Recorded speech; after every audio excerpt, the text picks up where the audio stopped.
दोस्तों, आज की हमारी कहानी कहती है कि जीवन में हर दिन कुछ नया करने का एक मौका होता है, अपने सपनों का पीछा करने का एक नया अवसर।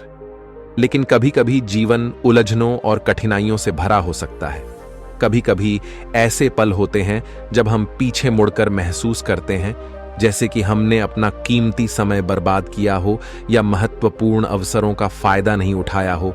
ये ऐसा होता है जैसे कि हम अपने ही विचारों में खो गए हो, किसी भ्रम में, जैसे कि क्या हो सकता था अगर हमने ऐसा ना किया होता। इन पलों में व्यक्ति खो जाता है और यह मानता है कि उसने अपना अवसर गंवा दिया है, और यह एक भारी बोझ बन सकता है। और कई बार हमें हारा हुआ महसूस होने के कारण ही हमें अलग-अलग भावनाएं महसूस करनी पड़ती हैं।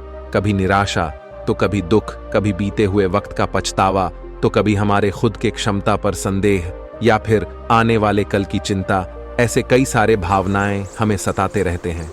तो चलिए आज के इस बोध कहानी के माध्यम से यह जानते हैं कि छूटे मौकों पर गौर करने के बारे में गौतम बुद्ध ने हमें क्या सिखाया है। बहुत समय पहले की बात है। एक नगर में साबुन का एक व्यापारी रहता था, जिसका एक बेटा भी था। वह व्यापारी दिन रात मेहनत करता ताकि वह अपने परिवार को चला सके, अपने परिवार का पालन पोषण कर सके। लेकिन उधर दूसरी तरफ उस व्यापारी का पुत्र उसके काम में तनिक भी उसका हाथ नहीं बटाता था, बल्कि वह तो अपने मित्रों के साथ मिलकर हमेशा मौज मस्ती किया करता, गप्पे लड़ा था, और इसी में वह अपना सारा समय यूं ही व्यर्थ कर देता। एक दिन अचानक उस व्यापारी की मृत्यु हो गई, और अब से सारी जिम्मेदारियां व्यापारी के पुत्र अर्थात रमेश पर आ पड़ी। रमेश अब भी नौजवान था और अब तक उसने अपनी जिम्मेदारियों को नहीं पहचाना था।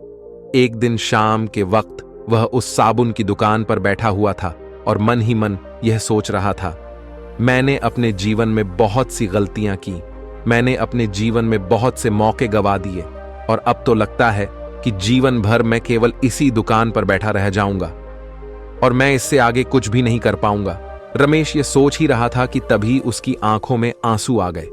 रमेश जोर जोर से रोने लगा।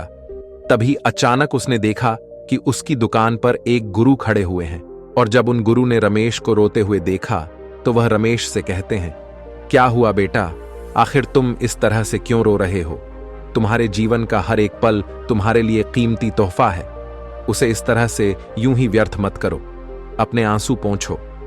उन गुरु की बात सुनकर रमेश शांत हो गया और अपने आंसू पोंछकर वह गुरुवर से कहता है, रहने दीजिए गुरुवर, यह सब खाली कहने की बातें हैं। आज मैं जहां हूं वहां से मेरा जीवन मुझे बहुत कठिन लग रहा है। आज से ठीक 1 वर्ष पहले मेरे पिताजी गुजर गए, और उनके गुजरते ही इस दुकान पर लेनदार की लाइन लग गई, और उन्होंने इस दुकान का सारा सामान उठा लिया। इस दुकान पर कुछ भी नहीं बचा, जिससे मेरे पास और कोई रास्ता भी नहीं बचा था।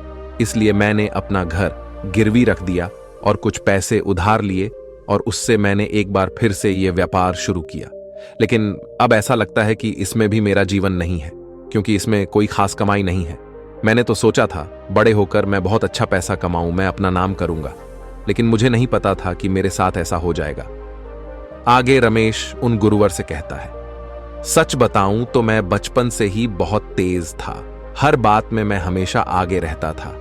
बातें करने में मैं चतुर था, क्लास में सबसे आगे रहता था, चाहे बातें किसी भी प्रकार की हो, चाहे वह राजनीति की हो या फिर खेल कूद की। मुझे बातों में कोई भी नहीं हरा पाता था। मैं बातों में सबका गुरु था, और मुझे अच्छी तरह से याद है मेरे पिताजी भी हमेशा मुझसे केवल एक ही बात कहते थे, बेटा तुम बहुत चतुर हो, लेकिन अपनी इस चतुराई का इस्तेमाल अपनी पढ़ाई पर करो, अपनी बुद्धि पढ़ाई में लगाओ, जिससे आगे चलकर तुम्हें इस दुनिया को देखने का मौका मिलेगा, अन्यथा तुम्हें भी दुकान पर ही बैठना पड़ जाएगा। लेकिन तब मैंने उनकी एक नहीं सुनी, और आज मुझे अपने पिताजी की हर बात याद आती है। मैं तो कोई और ही व्यवसाय करना चाहता था, और उसके बारे में मैंने पहले से ही सारी तैयारियां भी कर ली थी। कितना कुछ था करने को, लेकिन मैं कुछ नहीं कर पाया। बस मित्रों के साथ घूमता रहता, उनके साथ समय बिताता रहता और गपशप करता। लेकिन अब मुझे यह प्रतीत होता है कि मैंने अपना सारा समय यूं ही व्यर्थ कर दिया। यहां तक कि मेरे सभी मित्र भी मेरे किसी काम के नहीं हैं। जब भी मैं उन्हें कोई समस्या बताता हूं तो वह उसका समाधान तक मुझे नहीं दे पाते। इसीलिए मुझे अब मेरी मित्रता भी बहुत सी लगने लगी है। लेकिन मुझे उम्मीद है कि एक ना एक दिन मेरे जीवन में फिर से बड़ा मौका आएगा, फिर से वह दिन आएगा जब मैं कुछ करके दिखाऊंगा, जब लोग मेरा नाम झप लेंगे, जब रातों रात मेरा समय बदल जाएगा और मैं सबको यह साबित करके दिखा दूंगा कि मैं कितना काबिल हूं और मेरे जैसा कोई नहीं। उन गुरुवर ने रमेश की सारी बातें ध्यानपूर्वक सुनी और वह रमेश के भीतर के उस अहंकार को अच्छी तरह से देख पा रहे थे, लेकिन रमेश इस बात से बिल्कुल अनजान था। तभी गुरुवर रमेश से कहते हैं, बेटा तुम मेरे साथ चलो, मैं तुम्हें कुछ दिखाना चाहता हूं। इतना कहकर गुरुवर रमेश को एक तालाब के पास ले जा पहुंचे। उस तालाब के किनारे बहुत सारे छोटे बड़े पत्थर पड़े हुए थे। तभी उन पत्थरों की ओर इशारा करते हुए वह गुरुवर रमेश से कहते हैं, बेटा तुम अपने जीवन में एक बड़े मौके की तलाश थी ना, तो आज वह मौका आ गया है। इस पर रमेश उन गुरुवर से कहता है, कैसा मौका? तभी गुरुवर उन पत्थरों की ओर इशारा करते हुए तभी से कहते हैं, बेटा तुम इस तालाब के किनारे यह पत्थर देख रहे हो। इन पत्थरों में एक बहुत ही अमूल्य पत्थर है जो किसी भी धातु को सोने में बदलने में सक्षम है, और यदि वह पारस पत्थर तुम्हें मिल गया तो तुम्हारी सारी समस्याएं हमेशा हमेशा के लिए खत्म हो जाएंगी और तुम जैसा चाहोगे वैसा अपना जीवन भी बिता पाओगे। यह सुनकर रमेश बहुत खुश हुआ और वह उन गुरुवर से कहता है, हे गुरुवर, किंतु मैं इतने सारे पत्थरों में से उस पत्थर को कैसे पहचानूंगा? तभी गुरुवर इस प्रश्न का जवाब देते हुए कहते हैं, रमेश, पारस पत्थर बाकी सभी पत्थरों से हल्का गर्म होगा, जिसे तुम छूकर आसानी से पहचान सकते हो। आगे गुरुवर रमेश को चेतावनी देते हुए कहते हैं, लेकिन मेरी एक बात और याद रखना, तुम्हारे पास केवल आज रात तक का ही वक्त है। अगर इतने समय में तुम पारस पत्थर ढूंढ सके तो तुम अवश्य ही जैसा चाहोगे वैसा जीवन जी सकते हो, अन्यथा आज का यह मौका भी तुम्हारे हाथ से निकल जाएगा। उन गुरुवर की आवाज सुनकर रमेश की आंखों में चमक आ गई, क्योंकि जिस मौके की तलाश उसे थी आज उसे वह मौका मिल चुका था। उसने तुरंत ही बिना देर किए उन सभी पत्थरों को जांचना शुरू किया। उसने पास ही में बैठकर एक पत्थर को अच्छी तरह से देखा, परखा, और ऐसे ही करके बारीकी से एक एक पत्थर को देखता और परखता है। देखते देखते करीब 2 घंटे बीत गए, लेकिन अब तक उसे वह पत्थर नहीं मिला था, जिस कारण उसके मन में बेचैनी उत्पन्न होने लगी। यह सोचने लगा कि कुछ ही देर में रात्रि हो जाएगी और ऐसे में यदि मुझे वह पत्थर नहीं मिला तो मेरे हाथ से यह सुनहरा मौका निकल जाएगा, मुझे जल्दी करना होगा। और अब रमेश ने अपनी गति दी। वह तेजी से हर पत्थर को देखता, परखता और उसे महसूस करता, और जब उसे लगता कि वह पारस पत्थर नहीं है तो वह उसे उठाकर तालाब में फेंक देता। और लगातार ऐसा करते करते अचानक उसके हाथ में एक गर्म पत्थर आया, लेकिन जैसा कि अब उसी आदत हो चुकी थी कि वह फटाफट किसी भी पत्थर को देखता और तालाब में फेंक देता, अचानक उसने उस गर्म पत्थर को भी हाथ में लिया, महसूस किया और तुरंत उठाकर तालाब में फेंक दिया। और तभी उसे एहसास हुआ, अरे ये क्या कर दिया? इतना बेशकीमती पत्थर मेरे हाथों में आ चुका था और मैंने उसे उठाकर तालाब में फेंक दिया। वह तुरंत ही तालाब में कूद पड़ा और तालाब की गहराई में जाकर उसने यहां से वह सभी पत्थर निकालने की कोशिश की, लेकिन अब तक रमेश को वह पत्थर नहीं मिल पाया था, जो पत्थर हल्का गर्म था, और मिलता भी कैसे, क्योंकि वह पारस पत्थर भी पानी में जाकर बाकी पत्थरों की तरह ठंडा पड़ चुका था। वह गुरुवर दूर बैठे रमेश की हर एक हरकत पर नजर रखे हुए थे। तभी वह गुरुवर रमेश के पास आए और रमेश से कहने लगे, रुक जाओ बेटा, ये तुमने क्या कर दिया? वह पारस पत्थर तुम्हारे हाथों में था और तुमने उसे उठाकर तालाब में फेंक दिया। अब तो तुम्हारे हाथों से वह पत्थर भी गया। और यह मौका भी इस पर मोहन रोते हुए उन गुरुवर से कहता है, हे गुरुवर, कृपया करके मुझे एक और मौका दें। कृपया करके मुझे कोई ऐसा उपाय बताएं जिससे मैं उस पत्थर को पहचान सकूं। तभी गुरुवर रमेश से कहते हैं, बेटा यहां पर कोई पारस पत्थर नहीं है। वह पत्थर जो तुमने गर्म महसूस किया था वह तो मैंने ही इस आग में गर्म करके तुम्हारे पास रखा था। यह सुनकर रमेश क्रोधित हो गया और उन गुरुवर से कहता है, परंतु आपने मेरे साथ ऐसा क्यों किया? इसके जवाब में वह गुरुवर रमेश से कहते हैं, बेटा जब मैं तुम्हारी दुकान पर आया था तो जिस प्रकार से तुमने अपनी सारी बातें मुझसे कही थीं, उसी दौरान मैंने तुम्हारे भीतर एक अहंकार देखा था और उसी अहंकार को खत्म करने के लिए मैं तुम्हें यहां पर लाया था क्योंकि मैं तुम्हें एक सीख देना चाहता था। इस पर रमेश उन गुरुवर से कहता है, सीख? कैसी सीख? इसके जवाब में वह गुरुवर रमेश से कहते हैं, बेटा, जैसे तुमने गर्म पत्थर अपनी लापरवाही के कारण तुरंत ही उठाकर पानी में फेंक दिया, ठीक ऐसे ही मौके गंवाने की लापरवाही भी तुम्हारी आदत बन चुकी है। जैसे कि आज तुमने केवल पारस पत्थर को खोजने की तलाश में और किसी पत्थर पर ध्यान नहीं दिया, जबकि इस तालाब के किनारे कई ऐसे बेशकीमती पत्थर हैं जिन्हें केवल बेचकर ही तुम्हारा पूरा जीवन आराम से कट सकता था, लेकिन तुमने उन पर भी ध्यान नहीं दिया, उन्हें उठाकर तुरंत ही तालाब में फेंक दिया। ठीक इसी प्रकार तुम केवल बड़े मौकों की तलाश में रहते हो, लेकिन तुम्हारे सामने जो छोटे छोटे मौके आते हैं तो उन पर ध्यान नहीं देते, और तुम यह भूल जाते हो कि यदि तुम्हें कोई बड़ा अवसर प्राप्त करना है तो तुम्हें पहले छोटे छोटे अवसरों पर ध्यान देना होगा। उन छोटे छोटे अवसरों पर काम करके ही तुम बड़े अवसर प्राप्त कर सकते हो। उन गुरुवर की बात सुनकर रमेश को अपनी गलती का एहसास हो गया। तभी आगे गुरुवर रमेश से कहते हैं, बेटा, तुम बचपन से ही केवल बड़े मौकों का इंतजार कर रहे हो, जिस कारण तुम्हें हर दिन की कीमत दिखाई ही नहीं दे रही, और इसी कारण तुम आज तक अपने जीवन में कुछ नहीं कर पाए। तुम अपने जीवन में जो भी करना चाहते थे वह सब तुमसे दूर होता चला गया, क्योंकि तुम तो केवल बड़े मौके की तलाश कर रहे थे। लेकिन तुम्हें ऐसा नहीं करना चाहिए।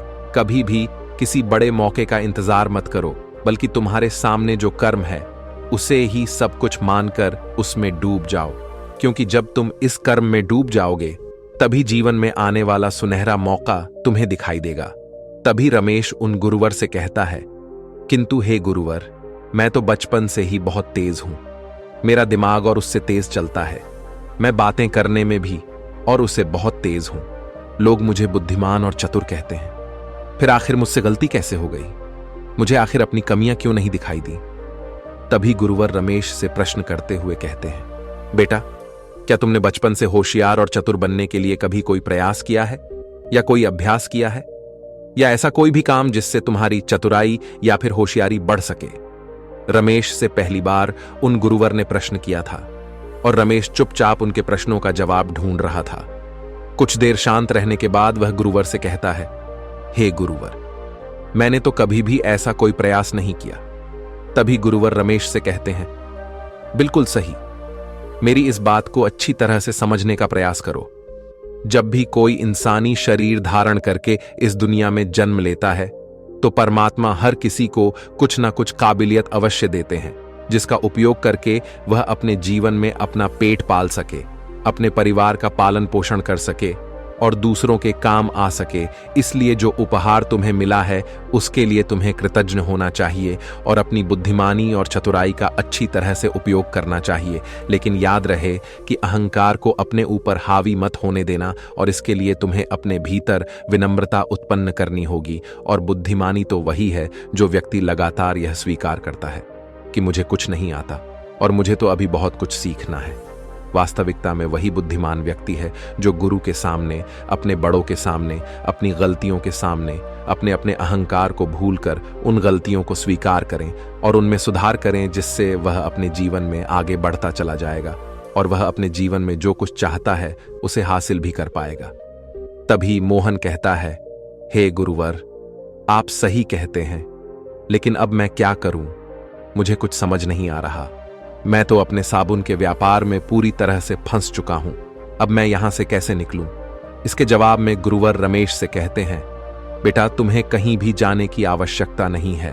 तुम जो काम कर रहे हो बस उसमें डूब जाओ, अर्थात तुम अभी अभी दुकान पर वापस जाओ और अपने काम को अच्छी तरह से संभालने का प्रयास करो। जब तुम इस काम में अच्छी तरह से डूब जाओगे तो तुम्हें बड़े बड़े मौके भी दिखने लगेंगे। इतना कहकर गुरुवर अपने मार्ग पर चल पड़े और रमेश वापस अपनी दुकान पर लौट आया। अगले दिन से रमेश ने एक नई शुरुआत की। अगले दिन सबसे पहले उसने उन चीजों की एक सूची तैयार की कि उसे अब क्या क्या करना है। तो उसे पता चला कि अब तक बहुत सारे काम रुके हुए हैं जिन्हें उन्हें सबसे पहले पूरा करना है। देखते ही देखते अगले 1 महीने की रमेश ने पूरी सूची तैयार कर ली और वह सारे काम निपटाने लगा और अगले 3 दिनों में उसने नए नए ग्राहकों और नए नए व्यापारियों से बात की ताकि वह अपने इस व्यापार को और भी उन्नति तक ले जा सके। और फिर जो भी छोटे मोटे काम बचे हुए थे उसने उन कामों को पूरा करना शुरू किया और केवल कुछ ही दिनों के भीतर ही उसने वह सारे काम भी पूरे कर लिए। और अपने खाली समय में जब वह उन व्यापारियों से बात करता तब उसे इस बात का एहसास होता साबुन को बेचने से ज्यादा अधिक मुनाफा उन्हें बनाने में है। अब रमेश इसी पर काम करने लगा। रमेश इस बात को अच्छी तरह से जानता था कि साबुन को बनाना इतना आसान नहीं है, लेकिन फिर भी उसने हार नहीं मानी। उसने अपने आसपास देखा तो उसे तरह तरह के साबुन दिखे और उसने सभी साबुन के तर पदार्थों के बारे में और अधिक जानकारी हासिल करनी शुरू की। और फिर इन्हीं जानकारी की मदद से रमेश साबुन बनाना सीखने लगा। देखते ही देखते रमेश ने केवल कुछ ही महीनों में अपना एक कारखाना भी शुरू कर दिया। और उस कारखाने में रमेश अपने तरह तरह के प्रयोग किया करता, साबुन के तरल पदार्थों के बारे में और अधिक जानने की कोशिश करता। लेकिन जब वह ऐसा कर रहा था तब उसके मित्र उसका मजाक उड़ा रहे थे, लेकिन रमेश को इस बात से तनिक भी फर्क नहीं पड़ रहा था। एक दिन की बात है, रमेश अपनी दुकान से अपने घर जा रहा था।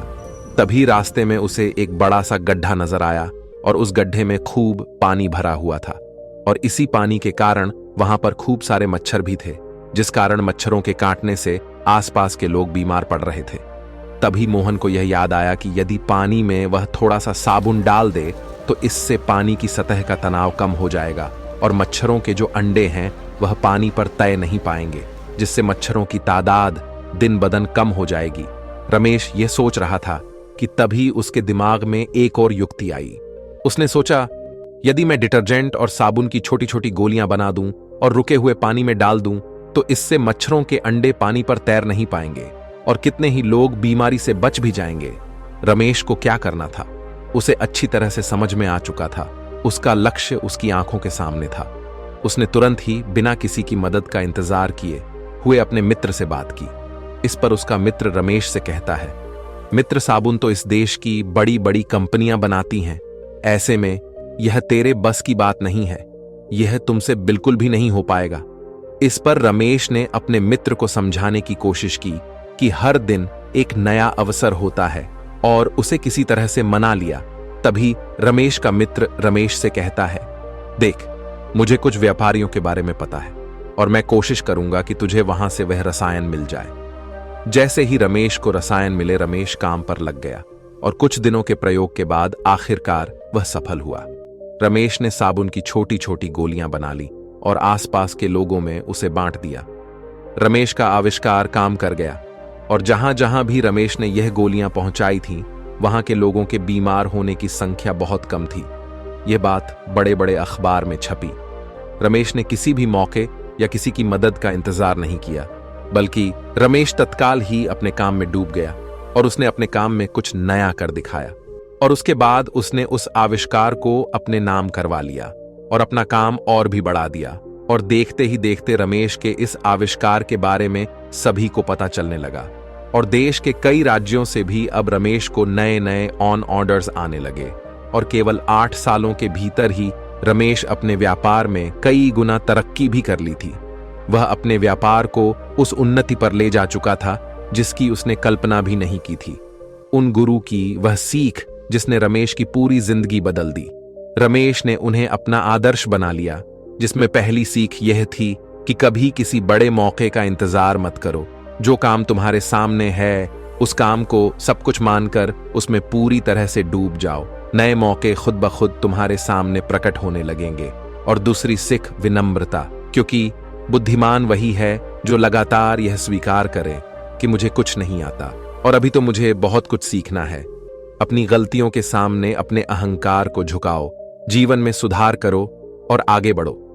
दोस्तों, अगर आप भी यह दोनों मंत्र अपने जीवन में अपना लेते हैं तो आपको भी सफल होने से कोई नहीं रोक सकता। और दोस्तों, यदि आप भी अपने जीवन में परेशानियों का हल करना चाहते हैं, समस्याओं का समाधान करना चाहते हैं, तो इसके लिए आप हमारी अगली वीडियो देख सकते हैं जिसका नाम है समस्याओं में ही समाधान है। दोस्तों, आपने आज के इस वीडियो से क्या सीखा वह मुझे आप कमेंट में बता सकते हैं। इसी के साथ में उम्मीद है कि आपको आज की वीडियो पसंद आई होगी, तो इस वीडियो को उस इंसान को शेयर करें जिससे यह कहानी सुनने की जरूरत है, और उसी के ठीक बाद चैनल को सब्सक्राइब करें। तो चलिए फिर मिलते हैं ऐसी एक और नई वीडियो में एक नए मैसेज के साथ। तब तक के लिए अपना ख्याल रखें। धन्यवाद और नमो बुद्धाय।